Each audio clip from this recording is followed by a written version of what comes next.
हमें ये 3 logic gates दिए हुए हैं और फिर हमसे पूछा जा रहा है कि ये तीनों का जो कॉम्बिनेशन होगा वो कौन से गेट की तरह बिहेव करेगा। तो देखो हम एक काम करते हैं इसमें। सबसे पहले ये जो मैंने ए इनपुट दिया है वो यहाँ आ गया, इसी तरह से यहाँ पे इस तरफ आ गया। और अगर मैं बी इनपुट की बात करता हूँ तो बी यहाँ चला गया और फिर बी इधर भी आ गया। ये एंड गेट है और फिर उसके बाद में बबल लगा हुआ है तो ये ए एंड बी हो गया और बबल लगा हुआ है तो इनवर्स हो गया।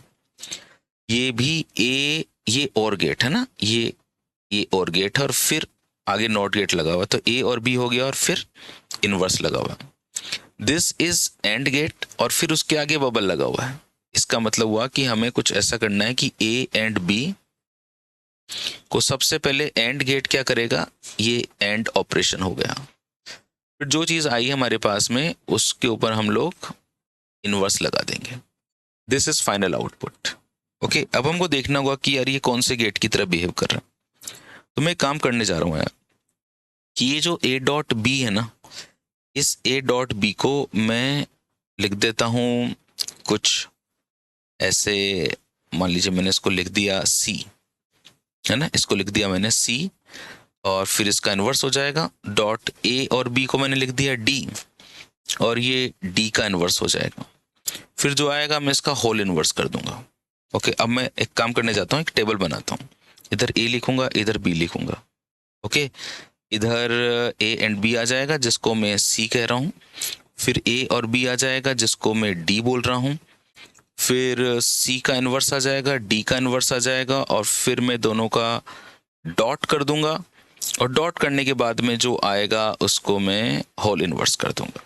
ऐसा करने से क्या होगा कि मुझे एक फाइनल आउटपुट मिल जाएगा। फिर मैं मेरी टेबल को कंपेयर कर लूंगा कि यार ये कौन से गेट के साथ में मैच कर रही है। तो स्टार्ट करते हैं। 0 0 0 1 1 0 एंड 1 1। ओके जी, तो देखो सबसे पहले मैं एंड गेट की बात करता हूँ। ये ए एंड बी है ना, मुझे सी क्या मिलेगा, तो 0 0 को जब मैं एंड करूंगा तो मुझे 0 मिलेगा। 0 1 को एंड करूंगा तो 0 मिलेगा। 1 और 0 को 0 मिलेगा। 1 और 1 मुझे 1 मिलेगा। मैं सी इनवर्स कर दूंगा तो 0 का इनवर्स 1 होता है, फिर ये 1 होता है, फिर ये 1 होता है और ये 0 होता है। ऐसे जब मैं ए और बी करना चाहूंगा तो 0 और 0 की बात करूंगा तो वो 0 हो जाएगा। 0 और 1 1 हो जाएगा। 1 और 0 1 हो जाएगा। 1 और 1 1 हो जाएगा। डी इनवर्स मतलब ये जो डी मेरे पास में आया इसका इनवर्स कर दूंगा तो 0 का इनवर्स 1, 1 का इनवर्स 0, 1 का इनवर्स 0, 1 का इनवर्स 0। फिर मैं इन दोनों का एंड करूंगा, है ना, इनका जो सी और डी जो आया है इनका एंड करूंगा मैं, है ना, और एंड करके फिर इनवर्स लगा दूंगा। तो 1 एंड 1 1 होता है, 1 का इनवर्स करूंगा तो 0, 1 0 का डॉट 0 होता है, 0 का 1, इनका भी डॉट 0 होता है, 0 का 1, 0 0 का डॉट 0 होता है, 0 का 1, 0 1 1 1। ओके, ये मेरे पास में टेबल आई। तो आप देखो ये जो टेबल है ये कौन से गेट की टेबल होती है। बिल्कुल मुझे पता है 0 और 0 जो 0 हो जाए, 0 और 1 1, 0 1 और 0 1, 1 और 1 1, this is the table of और गेट यारा, है ना। ये किसकी टेबल है, और गेट की टेबल। तो this the given gate is और गेट। इस तरह से हम हमारे क्वेश्चन का आंसर निकाल लेते हैं।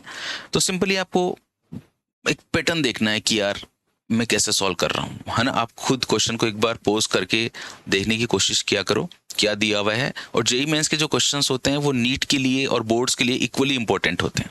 कीप कनेक्टेड, ये पूरी प्ले लिस्ट है। इस प्ले लिस्ट के अंदर आप सिक्वेंशली बढ़ते जाएंगे तो आपको जेईई मेंस 2025 के क्वेश्चंस मिलेंगे जो आपकी हर एग्जाम के लिए बहुत खास है।